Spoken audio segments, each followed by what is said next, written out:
जमीन का धंसना, कुर्बे क़यामत की एक और निशानी पूरी हो गई। बिस्मिल्लाहिर्रहमानिर्रहीम। अस्सलामु अलैकुम नाज़रीन, दुनिया भर में जमीन के धंसने के वाक़यात में तेजी से इजाफा हो रहा है और क़यामत की एक और भयानक निशानी पूरी होने जा रही है। दुनिया भर में मुख्तलिफ जगहों पर जमीन के धंसने के वाक़यात तेजी से बढ़ते जा रहे हैं और अब तो कई जगहों से ऐसी खबरें भी आ रही हैं जिन्हें देखने से लगता है कि हम हर वक्त मौत के किनारे पर खड़े हैं। इसकी वजह यह है कि कई जगह पर ऐसे वाक़यात भी हो चुके हैं कि लोग अच्छे भले अपने घरों में सोते हैं और अगले दिन वो पूरे का पूरा घर ही सफाए हस्ती से गायब हो चुका होता है। यहां तक कि उनका मलबा भी देखने को नहीं मिलता। जमीन के धंसने की ये वाक़यात कोई छोटे मोटे वाक़यात नहीं हैं जिन्हें इतनी आसानी से इग्नोर किया जा सके, बल्कि ये बहुत बड़ी वार्निंग और बहुत बड़े खतरे की अलामत हैं जिन्हें किसी भी लिहाज से छोटा नहीं समझा जा सकता। ख़वातीनो हज़रात, आज की इस वीडियो में हम इसी मौजू पर बात करेंगे और आपको बताएंगे कि नबी सल्लल्लाहु अलैहि वसल्लम की अहादीस के मुताबिक जमीन धंसने की ये निशानियां दरअसल किस जानिब इशारा कर रही हैं। इसके अलावा माजी में रूनुमा होने वाले कुछ ऐसे वाक़यात के मुतल्लिक भी आपको बताएंगे। इसके साथ साथ आपको बताएंगे कौन सा ऐसा इस्लामी मुल्क है जिसके मुतल्लिक माहिरीन ने पेशीन गोई की है कि वो मुल्क जमीन में धंसता जा रहा है। इन सब के बारे में जानने के लिए वीडियो को स्किप किए बगैर आखिर तक लाजमी देखिएगा। नाजरीन, पूरी दुनिया में नमूदार होने वाले ये सिंक होल्स एक लिहाज से इंसानियत के लिए बहुत बड़े खतरे की अलामत तो हैं, लेकिन इनके साथ साथ ये आने वाले भयानक तरीन वक्त की निशानदेही भी कर रहे हैं। ये भयानक तरीन वक्त क्या है और कब शुरू होगा, यही हमारी आज की इस वीडियो का मौजू है। नाजरीन, सिंक होल बड़ा ही डरावना किस्म का एक कुदरती मजहर है जिससे पूरी दुनिया के लोग शदीद खौफजदा हैं। इसकी वजह यह है कि सिंक होल के नमूदार होने से पहले कोई खबर नहीं मिलती कि ये किस तरह की जमीन के अंदर किस तरह की सूरत हाल है और सिंक होल कब और कहां नमूदार होगा। अगर इसकी साइंसी वजूहात पर बात की जाए तो किसी भी जगह पर सिंक होल तब नमूदार होता है जब जेरे जमीन पानी किसी वजह से जमीन की तहों में सरायत कर जाए और आहिस्ता आहिस्ता जमीन के नीचे मौजूद मट्टी में इस कदर पानी आ जाए कि वो मट्टी आपस में एक दूसरे से जुड़ी न रह सके। इस तरह की मट्टी पर अगर किसी किस्म की कोई तामीर की गई हो तब सूरत हाल और भी ज्यादा भयानक हो जाती है, क्योंकि अक्सर व बेशतर जमीन के नीचे काफी मोटी रेत से बनी तह होती है जो बड़ी मजबूती से पैक होती है और अक्सर इसी रेत के नीचे से भी पानी निकलता है। कई बार ऐसा होता है कि मुख्तलिफ जोग्राफियाई अवामिल की वजह से ये पानी कैपिलरी एक्शन की वजह से मट्टी में ऊपर की तरफ उठना शुरू हो जाता है। मट्टी के जर्रात में ये पानी आने की वजह से मट्टी की आपस में जुड़ने की ताकत कम हो जाती है, यहां तक कि एक लिहाज से मट्टी के हर जर्रे के गिर्द पानी की एक पतली तय आ जाती है। ये वही तरीका है जिस तरीके से मुख्तलिफ जगहों पर दलदलें भी बनती हैं। जब जेरे जमीन पानी इस मिकदार में मट्टी की तहों में सरायत कर जाए कि मट्टी के हर जर्रे के गिर्द पानी की एक नहायत पतली सी तय आ जाए तो वो मट्टी आपस में जुड़ नहीं सकती और एकदम से नीचे मौजूद पानी के जखीरे में गिर जाती है। इसके ऊपर मौजूद सख्त मट्टी कुछ दिन तो ऊपर मौजूद इमारत का बोझ बर्दाश्त कर लेती है, लेकिन चूंकि उसके नीचे मट्टी मौजूद नहीं रहती जो इस बोझ को नीचे मुख्तलिफ डायरेक्शन में ट्रांसफर कर सके, तो किसी भी वक्त मट्टी के ऊपर वाली तय जिसमें हमारी इमारतों और घरों की बुनियादें बनाई जाती हैं वो टूटकर नीचे मौजूद उस कुएं में गिर जाती हैं। किसी भी जगह से यूं मट्टी के गिरने और उसके नतीजे में पैदा होने वाले उस कुएं को सिंक होल कहा जाता है। नाजरीन, सबसे बड़ी मुसीबत यह है कि अभी तक ऐसे बहुत कम आलात बनाए गए हैं जो जेरे जमीन मौजूद मट्टी की तहों के बारे में मालूमात जमीन के ऊपर रहते हुए हासिल कर सकें, वरना अक्सर व बेशतर जमीन की तह के बारे में मालूमात लेने के लिए सुराख करना पड़ता है और निकलने वाली मट्टी का साइंसी तज्जिया किया जाता है जिससे ये अंदाजा लगाया जाता है कि ये जमीन किस हद तक मजबूत है और किस हद तक कमजोर। सुराख बनाने का खर्चा और इसके बाद लेबॉर्ट्री में इसकी टेस्टिंग एक बहुत ही मुश्किल प्रोसेस है जिसमें काफी वक्त लगता है।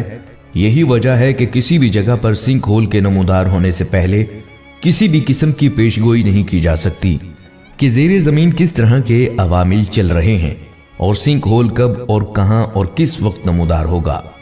नाजरीन, कहने को तो ये एक साइंसी और कुदरती मजहर है, लेकिन हालिया वक्तों में ये बहुत तेजी से हमारी आंखों के सामने आ रहा है। दुनिया भर में और ख़ास तौर पर अमेरिका, यूरोप और अरब ममालिक में ज़मीन धंसने के वाक़यात बढ़ चुके हैं। यहाँ तक कि पाकिस्तान के कुछ इलाकों में भी रातों रात सिंक होल नमूदार हो जाते हैं। पाकिस्तान में अब तक एक ही ऐसा वाक़या हुआ है जब कोई मकान सिंक होल बनने की वजह से मुतासिर हो और इसमें रहने वाले लोग अपनी जान से हाथ धो बैठे। दूसरी तरफ अमेरिका और यूरोप में कई ऐसे वाक़यात रूनुमा हो चुके हैं जब एक घर के नीचे से जमीन अचानक बैठ गई और पूरे का पूरा घर जमीन की तह में गायब हो गया। जमीन की तह में गायब होने वाले इन घरों में आज तक बहुत ही कम बदकिस्मतों की लाशें निकाली जा सकी हैं, क्योंकि अक्सर बेशतर ये गड्ढे इतने गहरे होते हैं कि मरने वालों की आखिरी रसूमात भी अदा नहीं की जा सकती, क्योंकि इनकी लाशें तक नहीं मिलती।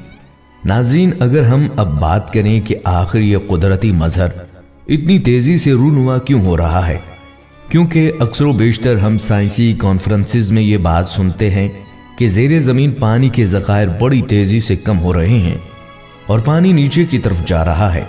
तो फिर ये वाक़यात इतनी तेजी से क्यों रूनुमा हो रहे हैं? तो इसके पीछे भी एक साइंसी वजह है।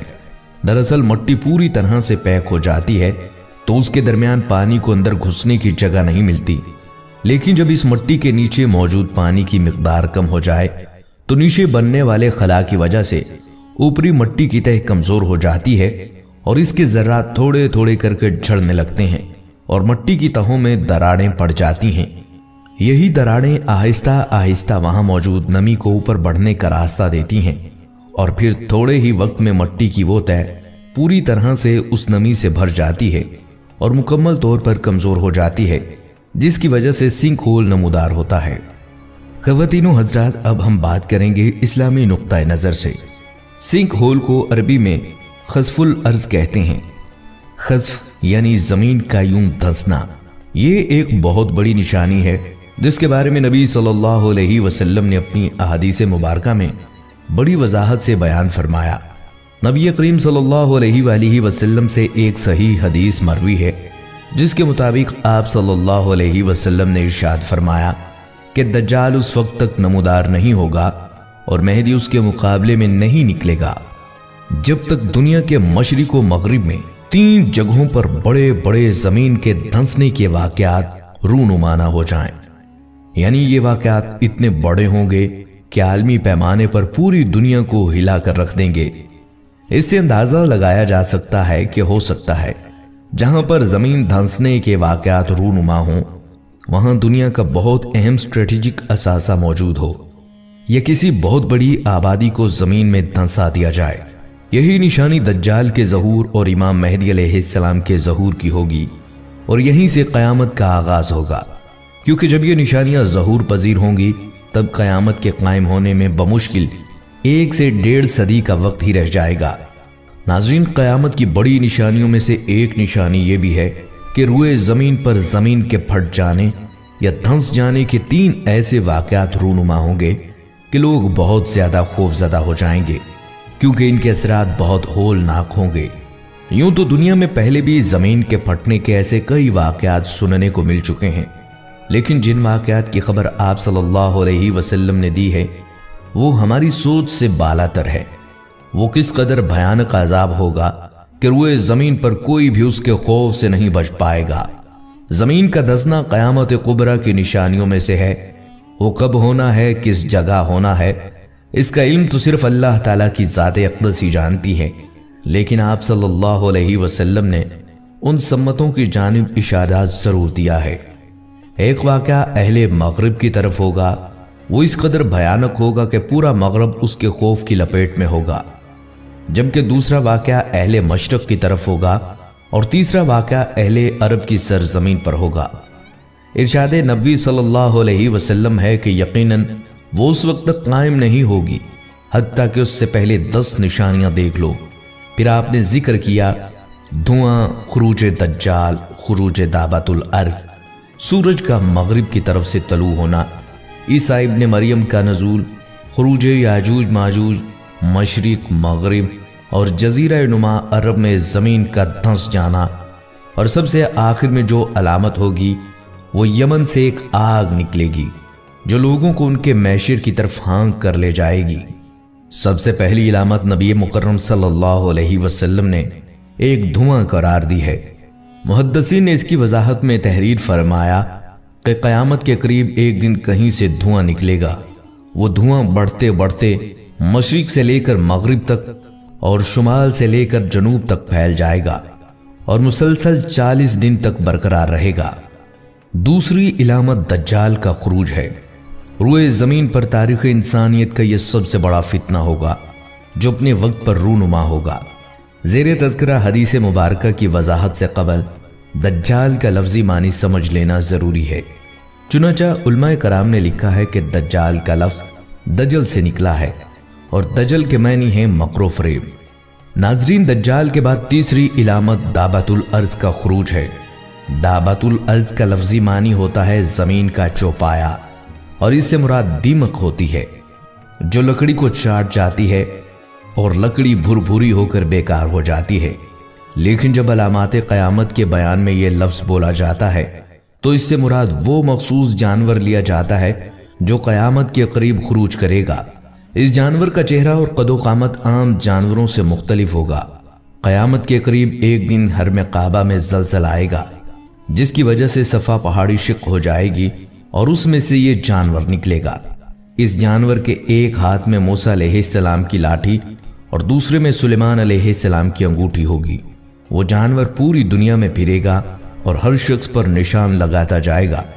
جو شخص مسلمان ہوگا یہ جانور اس پر حضرت سلیمان علیہ السلام کی انگوٹھی سے نشان لگائے گا اور اس کی پیشانی پر مومن لکھ دے گا، اور جو شخص کافر ہوگا یہ جانور اس پر حضرت موسیٰ علیہ السلام کے عصا سے مہر لگا دے گا۔ چوتھی علامت، جو کہ قیامت کی انتہائی قریبی علامت ہے اور اس کے بعد کسی کا ایمان لانا معتبر نہ ہوگا، سورج کا مغرب سے طلوع ہونا۔ اس پر تفصیلی کلام اپنے موقع پر آئے گا۔ چھٹی علامت یاجوج اور ماجوج کا خروج ہے جو عیسیٰ علیہ السلام کے زمانے میں ہوگا۔ ساتویں، آٹھویں اور نویں علامت زمین میں لوگوں کو دھنسائے جانے کے 3 واقعات ہیں، جن میں سے ایک مغرب میں، ایک مشرق میں اور ایک جزیرۃ العرب میں پیش آئے گا۔ گو کہ ان علاقوں میں خسف کے ایسے واقعات 12 مرتبہ پیش آ چکے ہیں، لیکن احادیث کے سیاق و سباق سے واضح ہوتا ہے کہ قیامت کے قریب آنے والے ایسے واقعات ماضی کی نسبت بہت زیادہ ہولناک اور خطرناک ہوں گے۔ ان کے نقصان بہت زیادہ ہوں گے اور ان کے نتیجے میں لوگوں کی ایک بڑی تعداد کو زمین میں دھنسا دیا جائے گا۔ 10ویں اور آخری علامت سرزمین یمن سے ایک آگ کا خروج ہے جو لوگوں کا پیچھا کرے گی اور انہیں گھیر گھار کر ملک شام میں جمع کر دے گی۔ قیامت سے پہلے 30 دجال رونما ہوں گے۔ حضرت ابو ہریرہ رضی اللہ تعالیٰ عنہ سے مروی ہے کہ نبی صلی اللہ علیہ وسلم نے فرمایا قیامت قائم نہ ہوگی یہاں تک کہ کچھ دجال اور قذاب بھیج دیے جائیں جو 30 کے قریب ہوں گے، اور ان میں سے ہر ایک کا یہی گمان ہوگا کہ وہ اللہ کا رسول ہے۔ اس فہرست میں سب سے پہلا نام مسیلمہ قذاب کا ہے، جس نے نبی صلی اللہ علیہ وآلہ وسلم کی حیات طیبہ میں نبوت کا دعویٰ کر دیا تھا، اور یمامہ کے لوگوں نے اس کی نبوت کو تسلیم بھی کر لیا تھا۔